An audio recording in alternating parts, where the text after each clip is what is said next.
Okay, अब हम दूसरा मैकेनिज्म देख लेते हैं जिसके थ्रू हम इंफॉर्मेशन हाइडिंग अचीव करते हैं, और वो क्या है?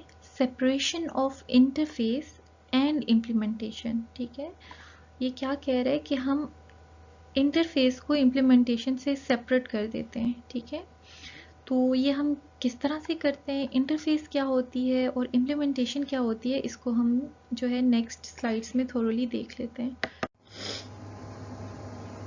We will start with separation of interface and implementation in real life। ठीक है, हम एक सिंपल सी एग्जांपल लेते हैं रियल लाइफ की, जिसमें separation of interface from implementation जो है उससे हम ये देखेंगे कि कितना फ़ायदा हो जाता है। ठीक है, और चीज़ें जो हैं वो कितनी आसान हो जाती हैं लोगों के लिए। ठीक है, driver has a standard interface to drive a car, and using that interface the driver can drive any car regardless of its model or type, whatever engine type it has or whatever type of fuel it is using। ठीक है, तो अब आप देखो कि क्या है कि जितनी भी कार्स हैं उन सब का जो इंटरफेस है, ठीक है, उसका इंटरफेस क्या है कि मीन्स कि वो सारे कंपोनेंट्स जिसके थ्रू हम जो है वो कार के साथ इंटरेक्ट करते हैं। ठीक है, जिसमें कार की स्टार्टिंग आ जाती है। ठीक है, फिर कार का स्टीयरिंग है, कार के गियर्स हैं, फिर कार के जो है क्लच, ब्रेक और एक्सीलेटर वगैरह। ठीक है, तो ये क्या है? ये वो इंटरफेस है जिसके थ्रू ड्राइवर कार के साथ इंटरेक्ट करता है और उसको ड्राइव करता है। ठीक है, तो अब क्या है कि जो इंटरफेस है वो एक सेपरेट चीज़ है। ठीक है, और उसके बैक एंड पे जो उस कार की एक्चुअल वर्किंग है, ठीक है, उसमें जो इंजन यूज़ हो रहा है, जो फ्यूल यूज़ हो रहा है, वो कम्प्लीटली सेपरेट है इस चीज़ से जो कि उसकी इंटरफेस है। ठीक है, और हर कार के लिए सेम इंटरफेस यूज़ की जाती है। यही वजह है कि अगर एक ड्राइवर जो है वो किसी एक गाड़ी के ऊपर ड्राइविंग सीख लेता है तो वो फिर किसी भी मॉडल की गाड़ी को आराम से चला सकता है, कि रिगार्डलेस उसमें जो है वो जिस तरह का भी इंजन हो, चाहे वो या पेट्रोल हो या डीजल हो, ठीक है, सीएनजी हो या इवन वो जो है कोई इलेक्ट्रॉनिक व्हीकल हो, तो ड्राइवर के लिए कोई मसला नहीं है एज फॉर एज के इंटरफेस जो है वो सेम है, स्टैंडर्डाइज्ड इंटरफेस है। ठीक है,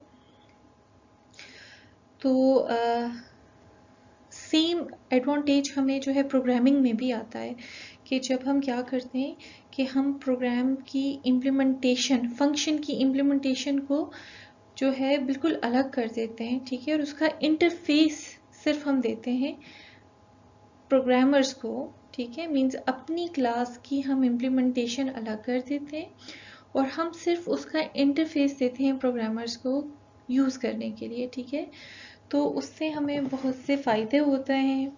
ठीक है, which are very close to जो कि अभी हमने यहाँ पे एक रियल लाइफ एग्जांपल को डिस्कस किया कि इंटरफेस जब हम एक स्टैंडर्डाइज इंटरफेस यूज़ कर लेते हैं। ठीक है, इवन आप देखो कि क्या होता है कि हमारे पास कुछ गाड़ियाँ जो पहले पेट्रोल इंजन पे होती हैं, ठीक है, वो फ्यूल जो है वो पेट्रोल ले रही होती है और हम उसको फिर बैक एंड पे चेंज करवा के सीएनजी में अगर हम उसको ट्रांसफॉर्म कर देते हैं तो ड्राइवर जो है उसकी ड्राइविंग स्किल्स पे कोई फ़र्क नहीं पड़ता। क्यों? क्योंकि वो इंटरफेस सेम है। ठीक है, वो सेम सेम गाड़ी, सेम क्लच, ठीक है, सब चीज़ें जो हैं वो सेम उसको मिल रही हैं, गियर्स वो एग्जैक्टली एज इट इज़ हैं।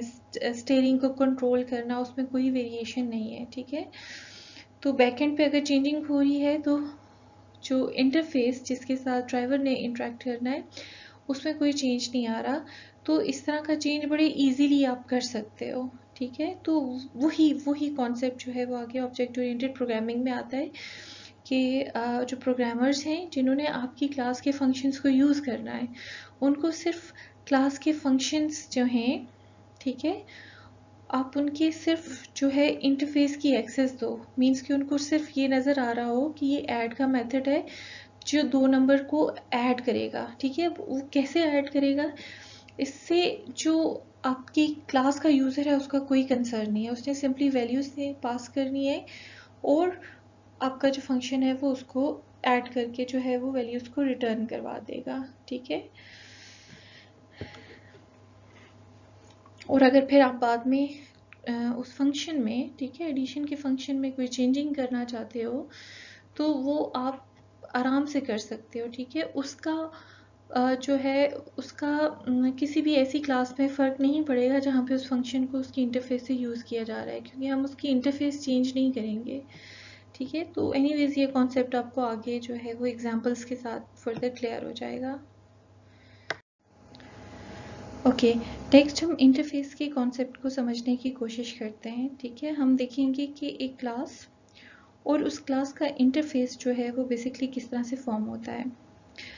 Interface is a set of functions of an object that it wants to expose to the other objects, ठीक है।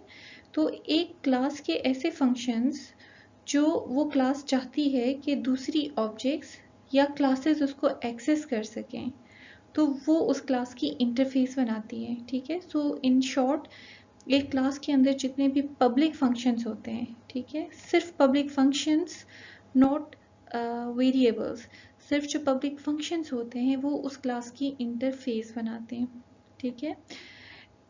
And interfaces are necessary for object communication, और ये important है कि हर class के अंदर जो है हमारे पास पब्लिक फंक्शंस हों, ठीक है। अगर लेट्स से कि एक क्लास है जिसमें सारे के सारे फील्ड्स भी प्राइवेट हैं, मेथड्स भी प्राइवेट हैं, then it is of no use, क्योंकि उसको कोई दूसरी क्लास यूज़ नहीं कर सकती। उसका कोई भी फंक्शन कॉल करके उसकी फंक्शनैलिटी को जो है वो कोई दूसरी क्लास यूज़ नहीं कर सकती है, ठीक है। तो ये इम्पॉर्टेंट होता है कि हर क्लास के अंदर जो है पब्लिक फंक्शंस होने चाहिए, ठीक है। और वो पब्लिक फंक्शंस उस क्लास की इंटरफेस बनाते हैं, ठीक है, और दूसरी क्लासेस उन्हीं पब्लिक फंक्शंस के साथ इंटरेक्ट कर सकती हैं, ठीक है। जैसे आप देखो, हमने प्रीवियस जो सी शार्प की डेमोन्स्ट्रेशन थी जिसमें हम एक्सेस स्पेसिफायर्स का कॉन्सेप्ट देख रहे थे, तो हमने देखा कि जो इंट्रोड्यूस मेथड है जब वो पब्लिक था तो हम उसको जो है वो फॉर्म के अंदर यूज़ कर सकते थे, और उस स्टूडेंट क्लास के ऑब्जेक्ट के साथ उसको हम आउटसाइड द क्लास एक्सेस कर सकते थे, वो मेथड यूजेबल था। लेकिन जो ही हमने उसको प्राइवेट किया तो अब वो यूजेबल नहीं था, ठीक है, वो सिर्फ उस क्लास के अंदर यूज़ हो सकता था। So therefore interfaces are necessary for object communication, ठीक है। पब्लिक मेथड्स हों जिनको हम आउटसाइड द क्लास उसके मेथड से एक्सेस कर सकें। Each object provides interface operations to other objects. Through these interfaces, other objects communicate with this object, ठीक है। तो हर क्लास के अंदर हमारे पास इंटरफेस होती है। इंटरफेस क्या होती है? हमारे पब्लिक फंक्शंस होते हैं, ठीक है।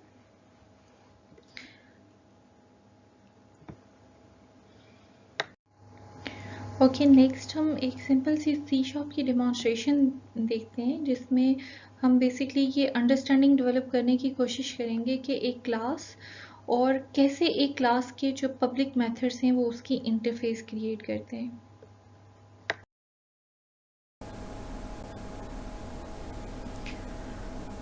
हम इंटरफेस का कॉन्सेप्ट एक छोटी सी सी शार्प की एप्लीकेशन से समझने की कोशिश करते हैं, ठीक है। इस एप्लीकेशन में मेरे पास सिंपली एक क्लास है स्टूडेंट, ठीक है। और इस क्लास स्टूडेंट में आप देखो कि क्या है कि ये दो फील्ड्स हैं जो कि प्राइवेट हैं,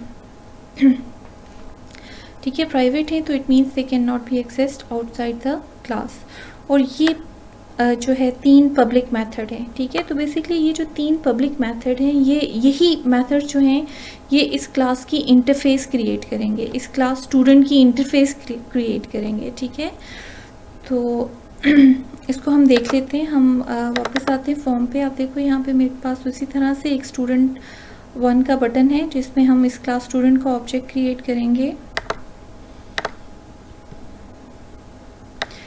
ठीक है। अभी आप देखो कि हम जब इसका ऑब्जेक्ट क्रिएट करते हैं क्लास स्टूडेंट का,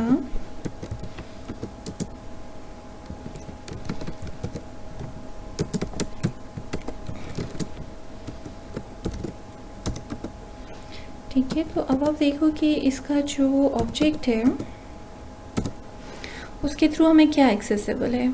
उसके थ्रू हमें सिर्फ इसके जो पब्लिक मेथड्स हैं, take like give exam, play sports and study. ठीक है, हम जो है कोई भी प्राइवेट फील्ड जो है उसको एक्सेस यहाँ पे नहीं कर सकते, और हम इंटरेक्ट किससे कर रहे हैं, हम डायरेक्टली पब्लिक फंक्शंस के साथ इंटरेक्ट कर रहे हैं। ठीक है, so this is the interface of the class. और अब क्या है कि देखो, आउटसाइड द क्लास इस फॉर्म के अंदर जो है हम इस स्टूडेंट क्लास के ऑब्जेक्ट के थ्रू, इसके पब्लिक मेथड्स के थ्रू हम इंटरेक्ट कर सकते हैं। ठीक है, सो बस आपने ये जहन में रखना है कि जो एक क्लास है, ठीक है, उसका इंटरफेस जो है वो उसके पब्लिक मेथड्स क्रिएट करता है। ठीक है, तो आप देखो फॉर एग्जांपल यही स्टूडेंट क्लास है। ठीक है, अगर हम इन सब मेथड्स को भी प्राइवेट कर देते हैं, ठीक है, then this class will have no interface. ठीक है, अब ये प्राइवेट हो गए, तो अब क्या है कि अब हम इस क्लास की किसी भी फंक्शनैलिटी को हम यूज़ नहीं कर सकते हैं। ठीक है, यहाँ पे हम आते हैं। ठीक है, अब स्टूडेंट 1, ठीक है, ये जो सी शार्प के डिफ़ॉल्ट फंक्शंस हैं जो हर क्लास के ऊपर एप्लीकेबल हैं, ये वो कुछ आ रहे हैं, लेकिन इस क्लास का अपना कोई भी फंक्शन यहाँ पे एक्सेसिबल नहीं है। ठीक है, और वो क्यों है, क्योंकि अब इस क्लास की इंटरफेस ही नहीं है। ठीक है, सब प्राइवेट मेथड्स हैं, and now we can not use this student class in any other class. ठीक है, so therefore it is important कि हर क्लास के अंदर हमारे पास पब्लिक मेथड्स होने चाहिए, और ये रिकमेंडेड होता है कि आप जो है ना, जितने भी फील्ड्स हैं आप उनको प्राइवेट रखो। ठीक है, और सिर्फ क्लासेस जो हैं वो इंटरफेसेस के थ्रू, मींस पब्लिक फंक्शंस के थ्रू इंटरेक्ट करें। इस कॉन्सेप्ट को हम फर्दर कल के लेक्चर में देखेंगे इनकैप्सुलेशन में, तो आपको ये कॉन्सेप्ट ज़्यादा क्लियर हो जाएगा।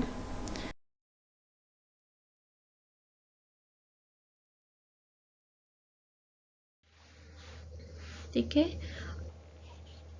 अच्छा, अब इम्प्लीमेंटेशन क्या है? It is actual implementation of the behaviour of the object in any object oriented language. ठीक है, अब क्या होता है कि ये तो आ गया ना हमारा मेथड, और ये उसकी क्या है, ये मेथड है आपका बिहेवियर, और ये जो है उसकी इम्प्लीमेंटेशन है। ठीक है, ये जो मेथड के कर्ली ब्रैकेट्स के अंदर हम जो भी कोड लिखते हैं वो बेसिकली उसकी इम्प्लीमेंटेशन होती है। ठीक है, तो ये मेथड की इम्प्लीमेंटेशन जो है वो ये होती है, ये सारा कोड। ठीक है, जो कि उस मेथड की जो भी डिज़ायर्ड फंक्शनैलिटी है उसको जो है वो परफॉर्म कर रहा होता है। ठीक है, देखो फॉर एग्जांपल ये सिंपल सा इंट्रोड्यूस का मेथड है, तो इसमें ये स्ट्रिंग जो फॉर्म हम कर रहे हैं, ठीक है, ये क्या है, ये इसकी इम्प्लीमेंटेशन है।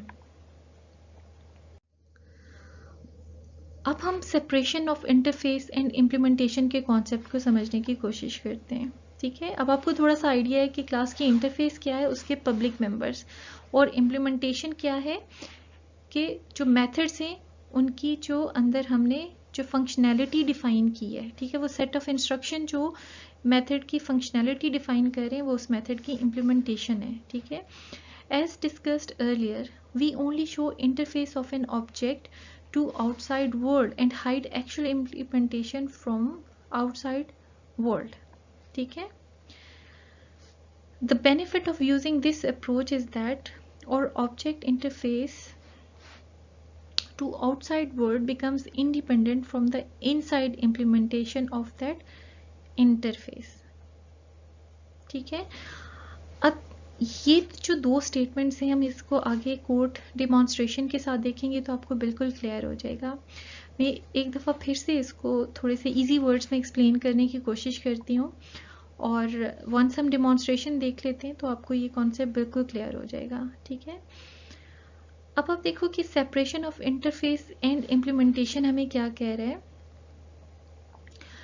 वो हमें ये कह रहा है कि हम जो है सिर्फ जो भी कोई मेथड है, ठीक है, हम उसकी जो इंटरफेस है वो आउटसाइड द वर्ल्ड जो है उसके साथ शेयर करते हैं कि इस इंटरफेस के थ्रू मेरे साथ इंटरेक्ट करो।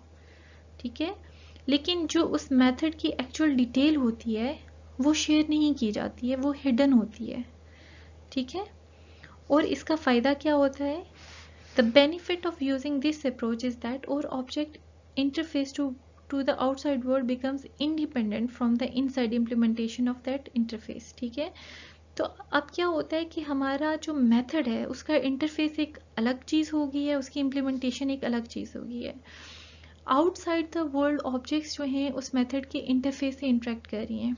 तो अगर उसकी इम्प्लीमेंटेशन में हम कोई चेंज लाते हैं तो उससे जो है जो आउटसाइड द वर्ल्ड इंटरेक्शन हो रहा है उस ऑब्जेक्ट से, उस पर कोई फ़र्क नहीं पड़ेगा और हम इजीली जो है अपनी क्लास के अंदर चेंज ला सकते हैं। ठीक है, इसको हम कहते हैं कि इजी मॉडिफिकेशंस या इजी जो है अपडेशंस इन आवर कोड, कि ये हम कर सकते हैं। ठीक है, अब इस चीज़ को हम एक C# की डिमॉन्स्ट्रेशन के साथ देखेंगे तो आपको ये चीज़ बिल्कुल क्लियर हो जाएगी कि किस तरह से क्या जो है ऑब्जेक्ट ओरिएंटेड प्रोग्रामिंग में हमारे पास जो है इंटरफेस सेपरेट होती है इम्प्लीमेंटेशन से, और जो हमें इनेबल करती है कि हम इम्प्लीमेंटेशन में जो है वो चेंजेस ला सकते हैं विदाउट अफेक्टिंग द